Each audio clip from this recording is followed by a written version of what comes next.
Given a sequence of i.i.d. random variables x1, x2 up to some xn, define x sub parentheses 1 to be the minimum value, and x2 is the next largest value. So it's the minimum of the set of random variables minus the smallest value.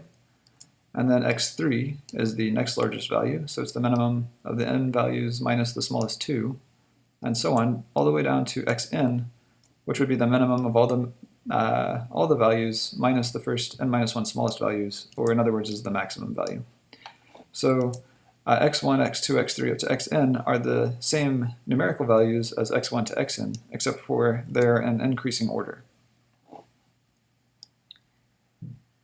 And an order statistic of the variables x1 to xn is the probability that x sub parentheses 1 equals x1, x parentheses 2 equals x2, and so on. So in order, from increasing order, we get the values x1, x2 up to xn.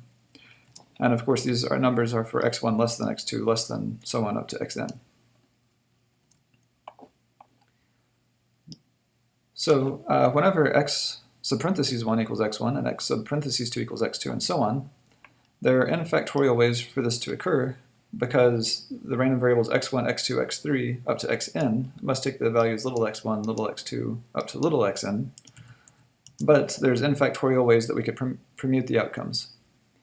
So the PDF of the order statistic is given by f of x1 to xn is equal to n factorial f of x1, f of x2 times all the way up to f of xn, where in this case the f of x is the PDF of the random variables x1, x2 up to xn. So let's look at an example. Suppose x1, x2, and x3 are independent, exponentially distributed random variables with parameter 1. What's the probability that all the random variables are at least 1 apart? Well, if the random variables are at least 1 apart, then when we put them in order, the smallest one is at least 1 less than the next smallest one. And the next smallest one, this x2 plus 1, would have to be less than the largest one.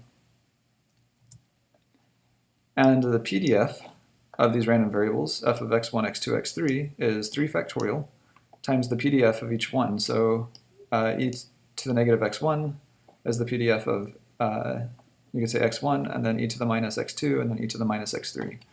So since they're i.i.d., they all have the same PDF, but they're over different variables, x1, x2, and x3. So this PDF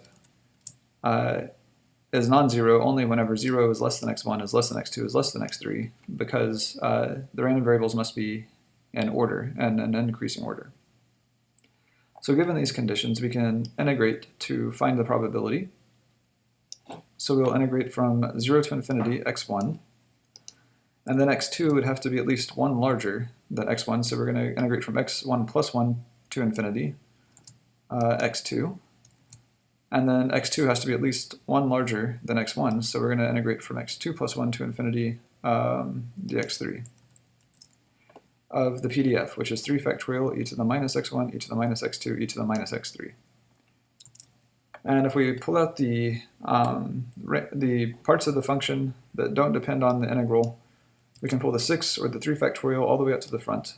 The e to the minus x1 into the integral over x1, the e to the minus x2 out to the integral over x2, and then in the middle we have only the integral from x2 plus 1 to infinity of e to the minus x3 dx3.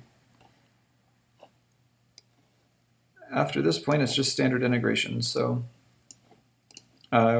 we take this integral of this exponential, and we get e to the minus x2 times e to the minus x2 minus 1, because as x3 goes to infinity, e to the negative x3 just goes to 0. And then combining the exponents, we get e to the minus 2x2, and we're integrating from x1 plus 1 to infinity dx2. So we perform that integral, and that gives us e to the minus 3x1 with a 3 over e cubed out front. And whenever we compute that, we get 3 over e cubed times a third, or 1 over e cubed, which is approximately 0.05.